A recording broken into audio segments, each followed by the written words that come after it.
everyone, Reginald Peoples here with RWB Sports. You know, RWB Sports is branched off of RWB Sports Magazine.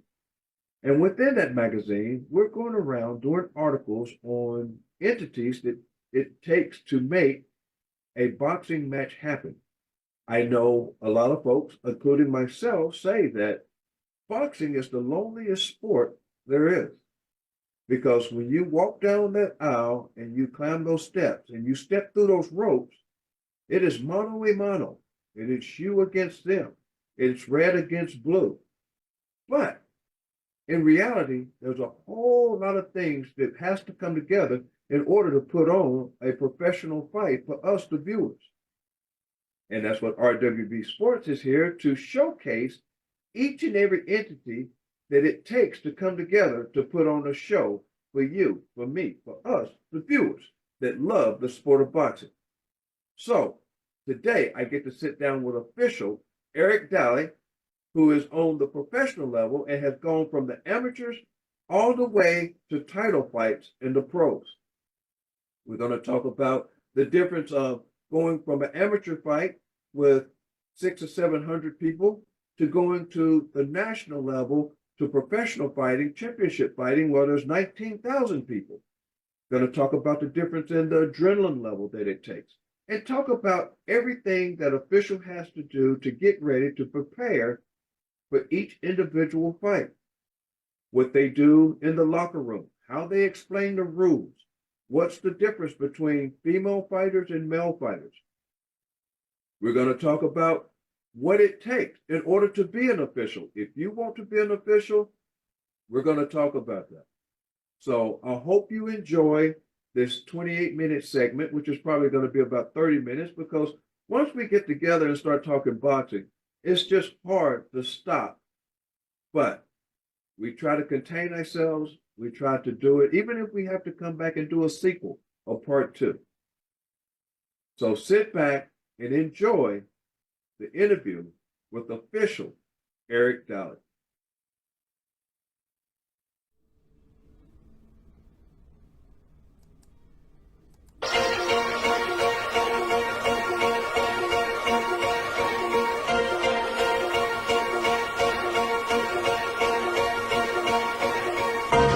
I am number one, not number two. If I'm not the one, I'm uncomfortable. See the competition I've been running through. Leveled up, I only see it in my rear view.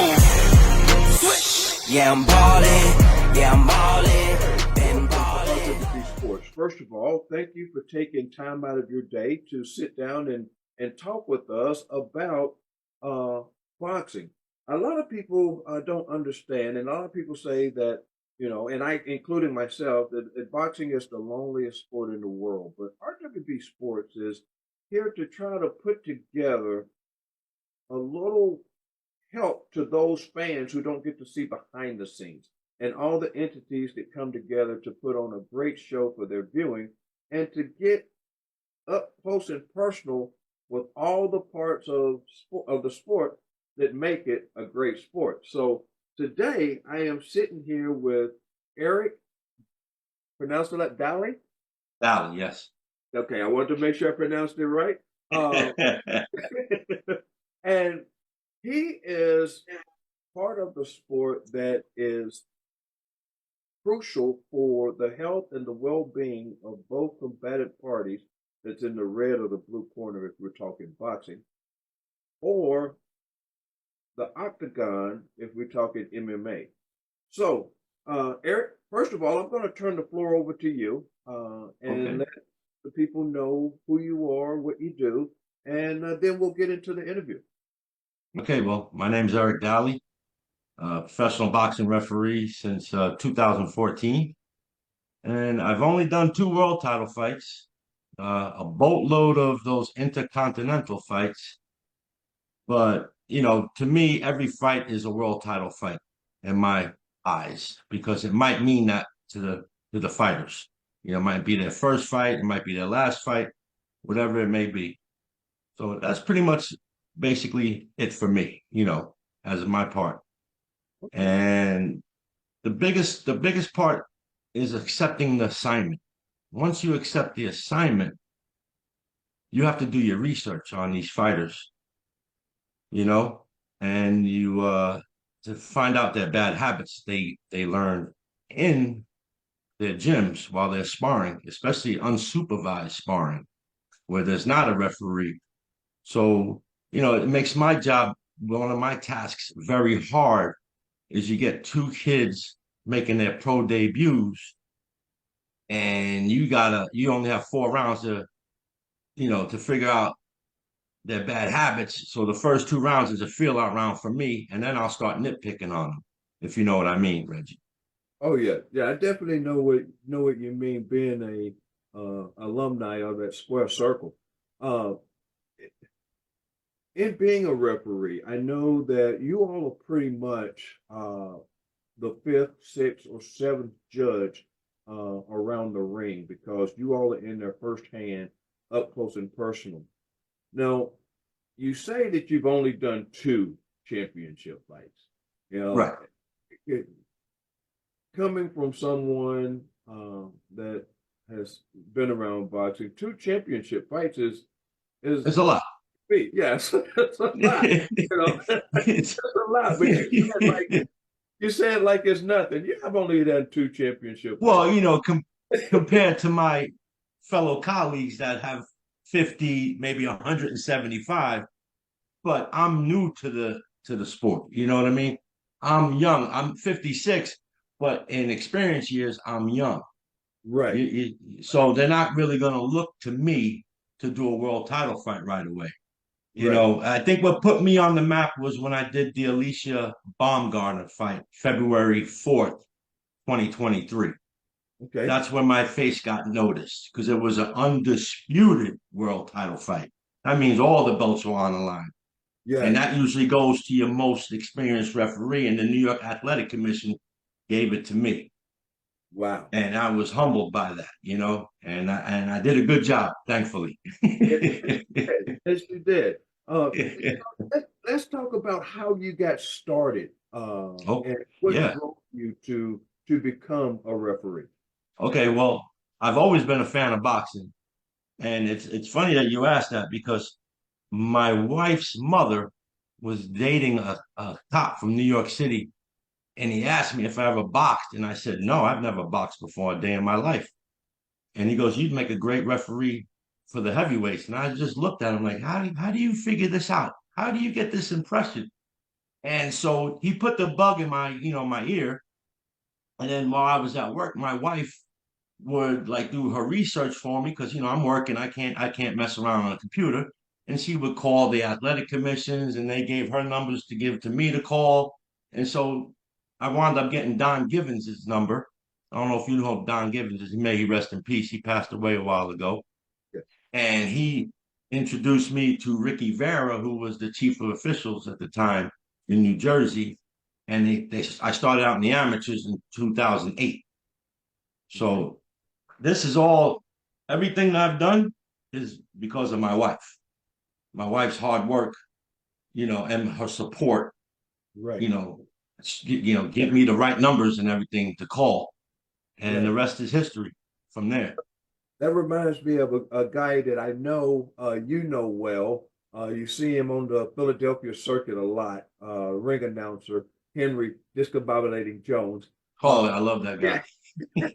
yeah, he had He's very much the king of the one-liners, man. the king of the one-liners. Yes, yeah, that guy is something else. I tell you, love him. Hmm. Yeah, but he has a similar story the same way that he got into ring announcing. It seems that behind every successful man in this sport, there's a very strong woman that is, Yes, and my wife is the strongest woman I know. yeah, you I've can't, ever known. yeah, you can't beat that. That's the love of it. Now, Yeah. amateurs and professional. You say 2008, you started out Yep. on the circuit.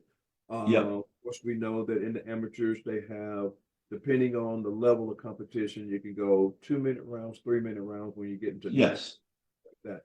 Now, what is the difference? I know repping and judging is pretty much the same across the board, but in amateurs and professional, there's got to be some variances and some differences in Oh, rep there is.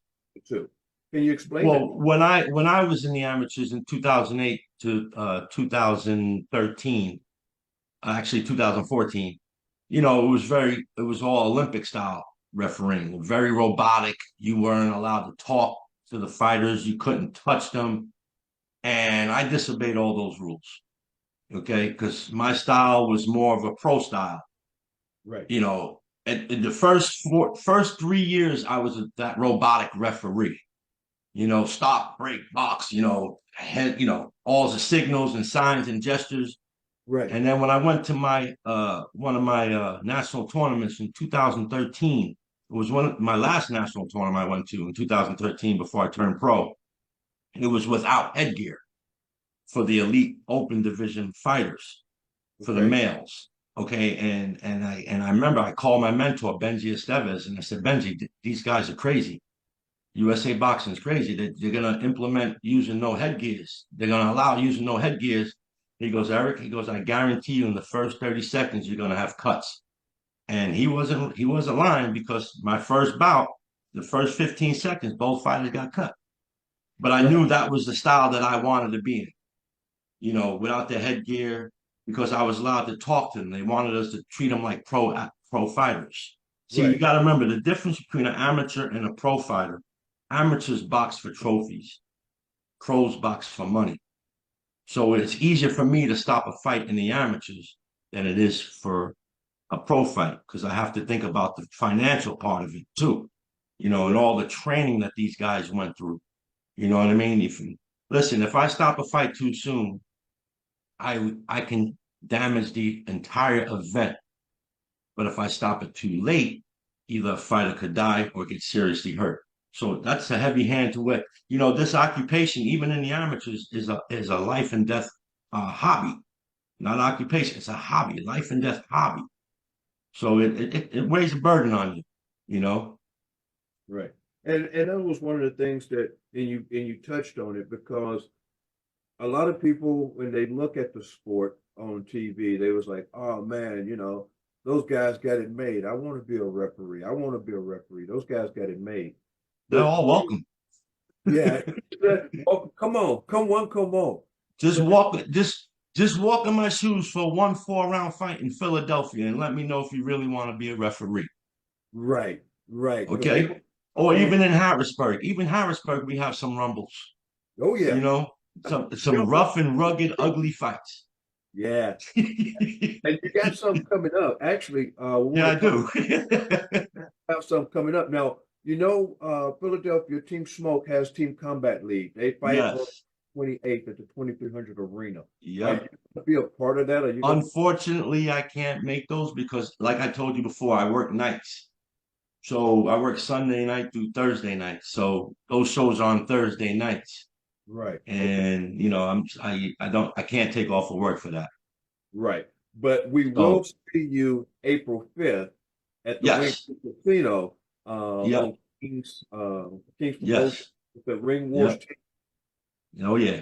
And I got March 30th at the Harris coming up. Okay. Good Yeah, deal. So, and I just did Colin Walsh versus Daron Yelusinov. It was a WBC little intercontinental title fight this past weekend at the well, Garden. right. Yeah, I wasn't able to make it out there to that one. I'm trying to get around to where I'm Yeah, able to out to other promoters' events, but it all depends hmm on like I work too, so it depends on my schedule, how my sure. schedule. Um, so going from amateurs now into pros, and we know the severity of um, the sport in general. Right. A lot of people, well, me myself personally, I'm leaning more towards the female fighters because there's not very many of them. There's not very many weight classes, and they're willing Right. to fight at any moment. They don't. They're not picking and Yeah. choosing They're opponents. the toughest. They're the toughest athletes on the planet, man. Right now, how do you feel? That's what I was going to ask. How do you No, feel? no, I got the utmost respect for any female fighter. Any female fighter. It's in their DNA, man, to be a warrior, a fighter. They got to Yeah, protect their youngins, their young ones, their cubs, their babies. They go right. hunting. in the lion's den, right? The Yeah, lion, he stays home while the lioness goes out and hunts, right? So right. who's the real badass? Exactly. That's what I said. Yes, You know I what I say it mean? all the time. Yeah. That's the lion, the king of the jungle. Why? Because he lays Yeah, it around. should be called the queen of the jungle. It Yeah, should be called exactly. the queen of the jungle, man.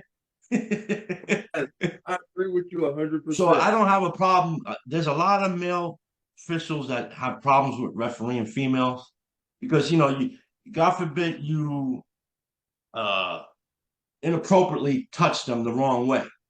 Right. Like like you ever watch us break a male fighter, we're always on their chest, our hands on their chest.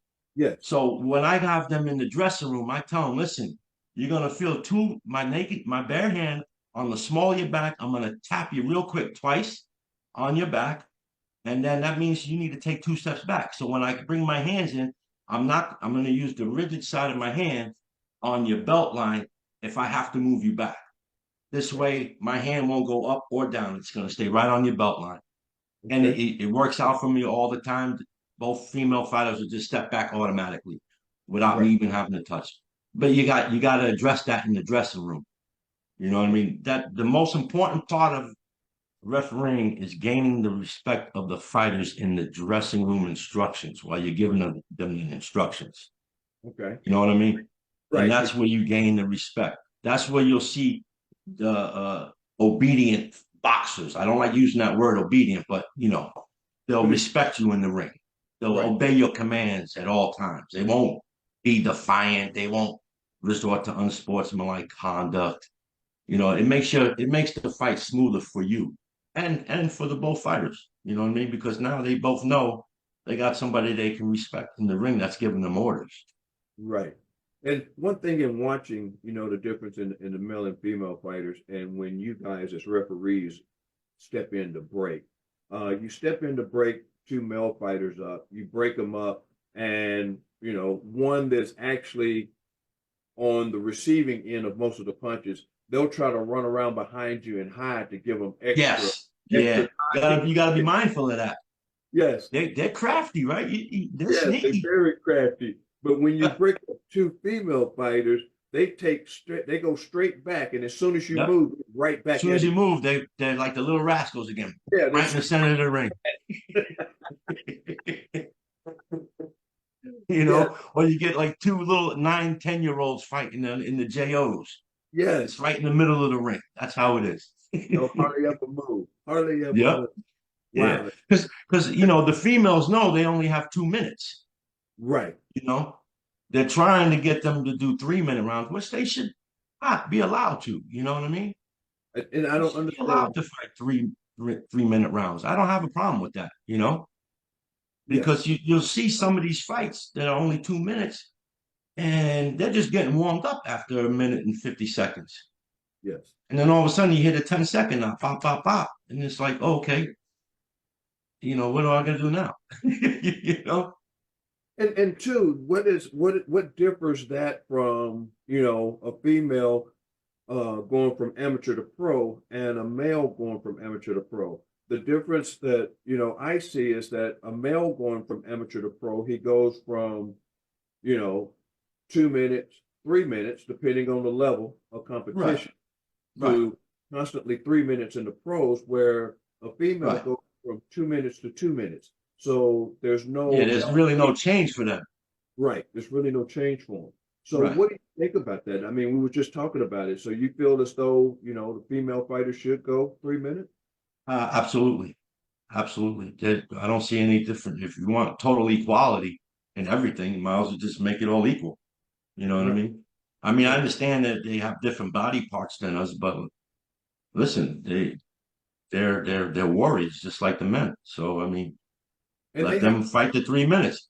I mean, if you want to keep it, simple and just say, okay, well, non-title fights will leave it at 2 minutes, but eliminators and title fights guaranteed 3 minute, 3-minute rounds. right. You know, Because it's going to train a little harder for, I think. yes, yeah. I mean, sure, absolutely, they would train harder for it. I Right. mean, I know they do train harder for it anyway. They train hard naturally now, but like you just said, yeah, they would train a little bit harder. maybe do the extra 4 or 5 or 6 rounds of sparring, you know, just to Right. get over that hump, get that extra minute in there. Because it's a big difference to them. If you're used to only fighting 2 minutes and all of a sudden, boom, we're gonna let you fight 3 minutes, you're like, okay, well, I haven't really trained for that, but Extra road work, little more sure, jumping. yeah, road work, yeah, Yeah, cardio, whatever type of endurance you got to do to get that stamina up. exactly. And that brings me to my next question, because a lot of people they look and see as though referees, it's like, okay, they're in there, they're moving around, but they're not athletes. I beg to differ with that. Oh yeah, I do too. I Yeah, I do beg to too. differ with that because you all have just as much moving and just as Hmm. much, you know, Yeah, cardio. and, It's like, and the fighters get to sit down in the rest period. I got to stand up. exactly, exactly. So let's talk about I'm that. just joking around though, you know what I mean? Oh yeah, but that's all right. But you do I'm have to just stand I'm just putting that out there. Can we get a stool for the referees? up in between rounds. Yeah. But a matter of fact, let's start bringing in tag team rapping. So in between each round, you can tag somebody. I mean, because you all go through a That would lot. be interesting. A lot of times I see you all, your shirts are sweating just as much as, Yes. you It know, all it all depends on what type of fight you're refereeing. You know what I mean?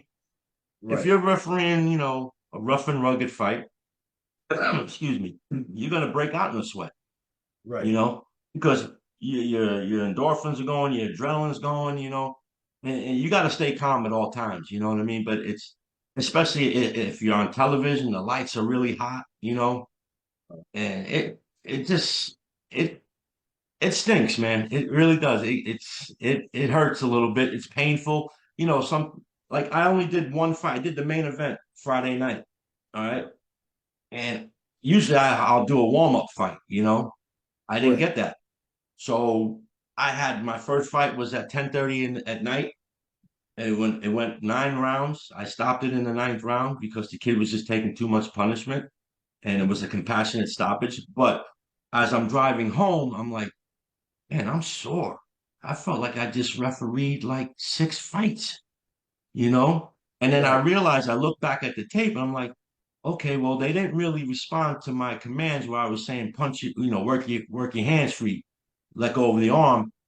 They wanted me to break them. So I had to break them every time they got into a clinch. And you're separating guys over 100 times in a fight.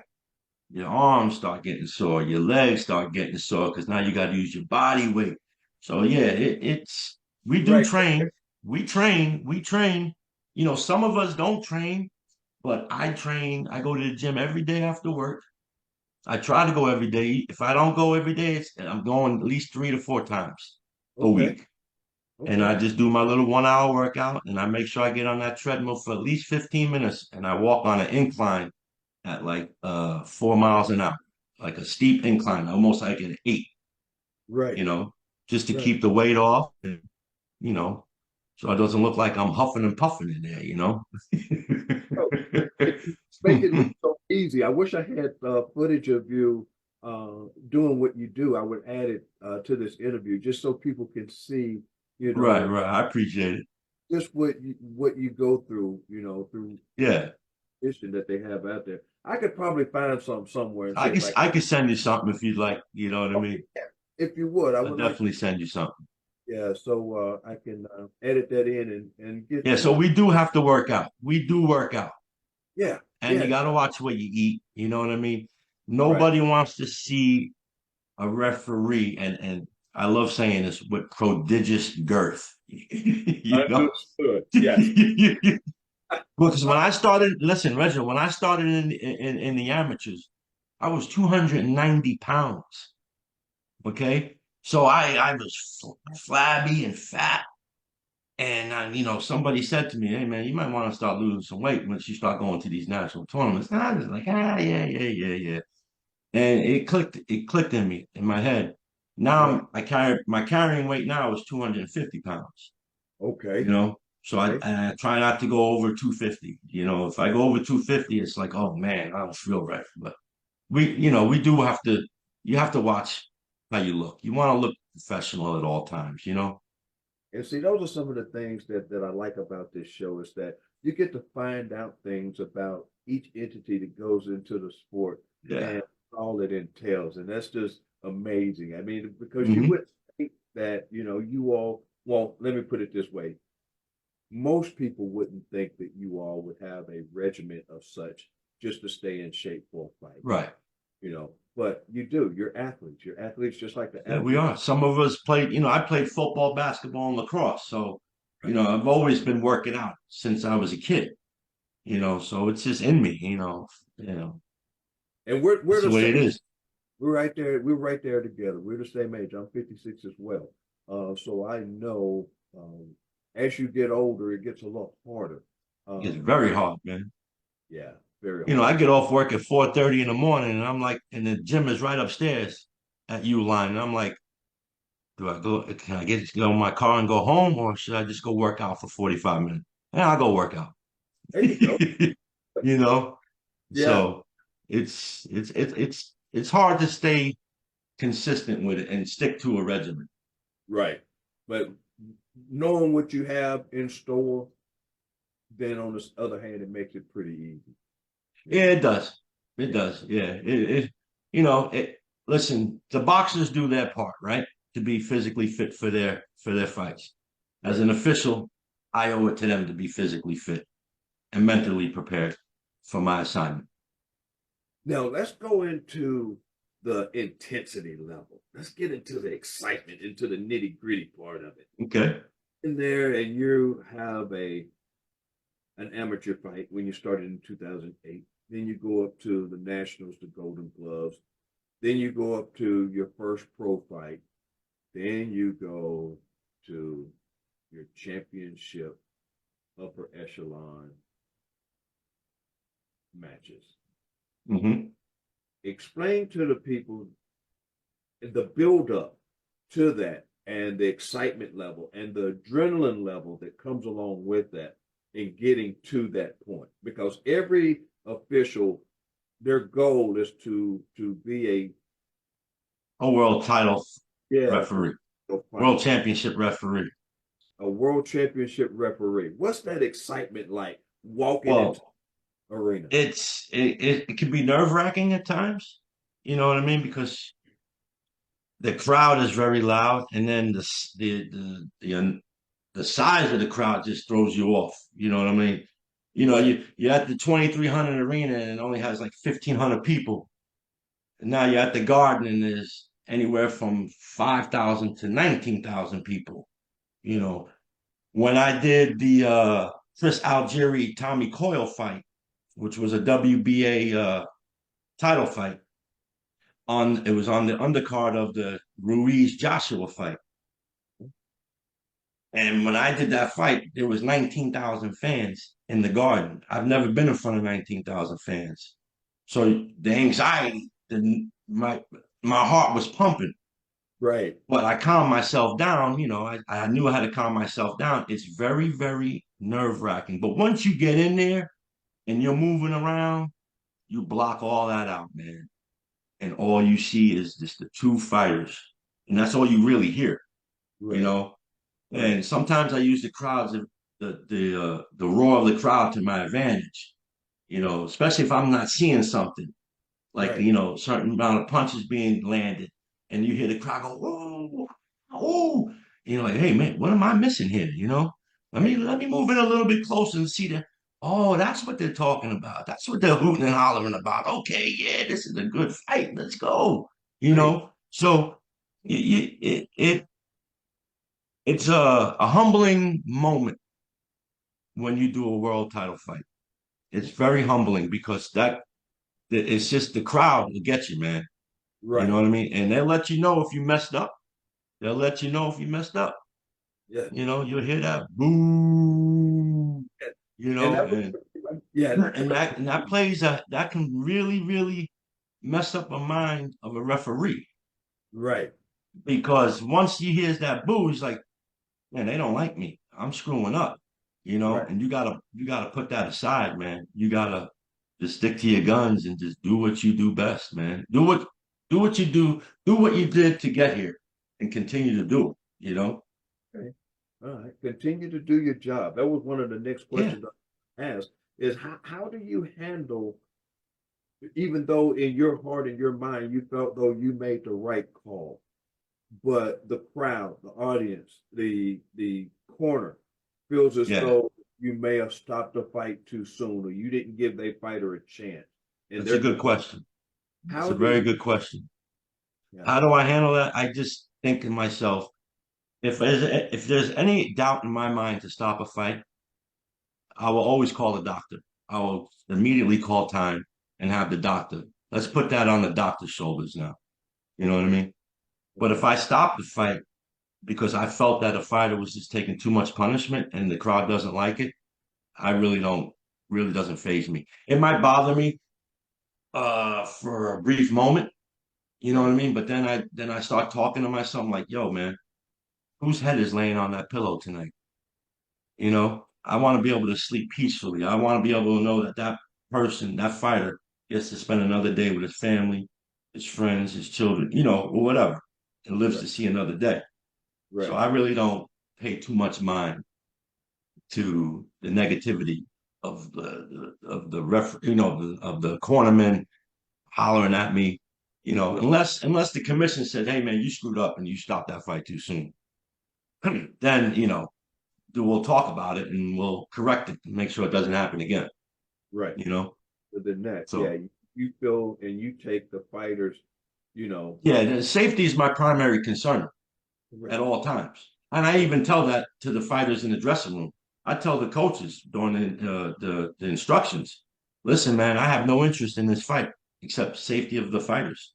So if I see something wrong with your fighter during my knockdown assessments, I'm gonna stop the fight. You know, there's, there's It's not, that simple. Yeah. It's just that. yeah, Oh, well, Eric, I'm gonna want to. I love to come back and do yeah. We another. could do it. We could do a follow up. Yeah, because there's so much more that goes on with being an official that I want It to get sure out does. to people. So I would love to schedule another one. I know I definitely will see you April 5th at the Okay. retreat. We can Okay. get together and talk then. Maybe then I'll bring you your shirt personally out there. It's all right. I And appreciate it. You don't have to. You don't have to give me a gift. It's not a. that I This is cool, Reggie.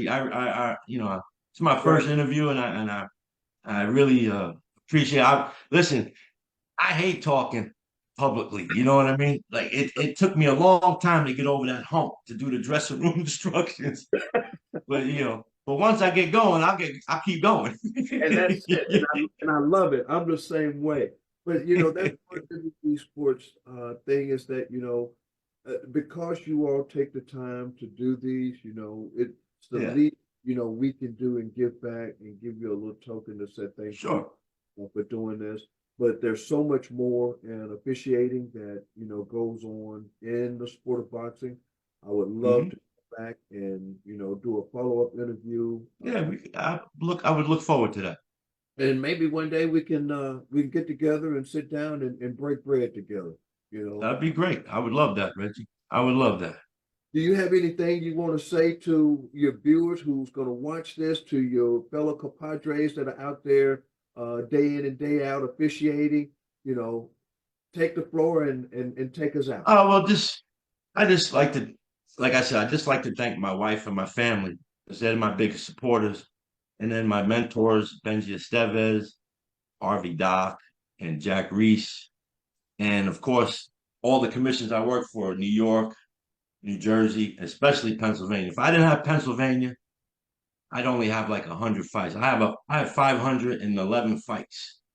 So without Philly, without the fights in Philly every week, every other weekend, I'd only have about 100. So my gratitude goes towards the Pennsylvania State Athletic Commission, Greg Serb, and now the new executive director Ed Kunkel, and of course Sean Clark and Gary Rosado, my two teammates, my partners from Pennsylvania, Yeah. two great mentors that I've had that I get to work with. I don't get to work with Gary no more because he retired, but Sean is still there, and you know Sean Clark. He's No, Sean. solid referee, great referee with a wealth of knowledge. And every time we work together, that's all we do. I just pick his brain, and he just shares everything he has with me.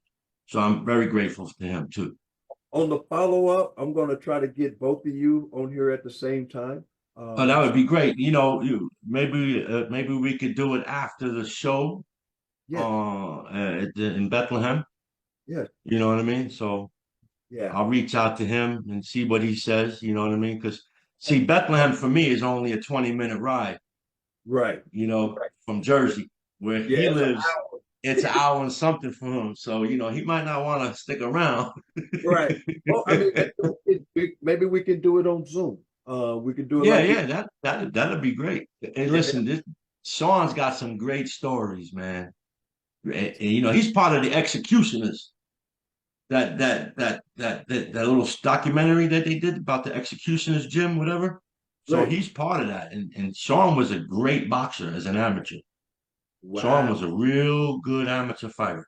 So That's gonna he be amazing. you'd have a good you would have a good time with him. Oh, that'll be amazing. That'll be Yeah. amazing. Just the But topic.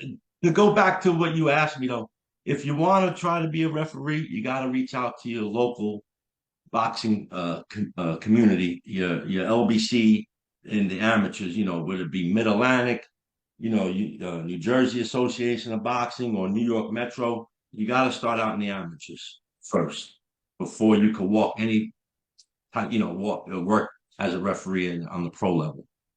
You Okay. have to do the amateurs at least 5 years. Good. Good information. Good information. Hmm. Uh, Also, with this, I didn't say it in the beginning. I probably should have because RWB Sports has a magazine out now. RWB Okay. magazine. This article will also be typed up for the magazine as well. And with that, at the end of the year, we're planning on giving out awards, just like Ringside Magazine used to back in the day. We're Oh, wanting all right. that back. So we will have, candidates for official of the year. So if RWB Sports has an opportunity to sit down and interview you, then that automatically makes you a candidate for. Well, I'm honored. Thank you. I'm honored. Well, we're out of time. Eric, thank No you problem, Reggie. for coming in and sitting down with RWB Sports and doing this commercial. But I'm going to take us on out of here. That way you can go ahead and get your day started. Ladies and All gentlemen, right. thank you for sitting down with Eric and Reggie at RWB Sports. We're out of time and we will see you in the turn. Take care, Reggie. Thank you. Eric, thank you, buddy. All right. Bye-bye. Competition I've been running through. Leveled up, I only see you in my rear view. Yeah, I'm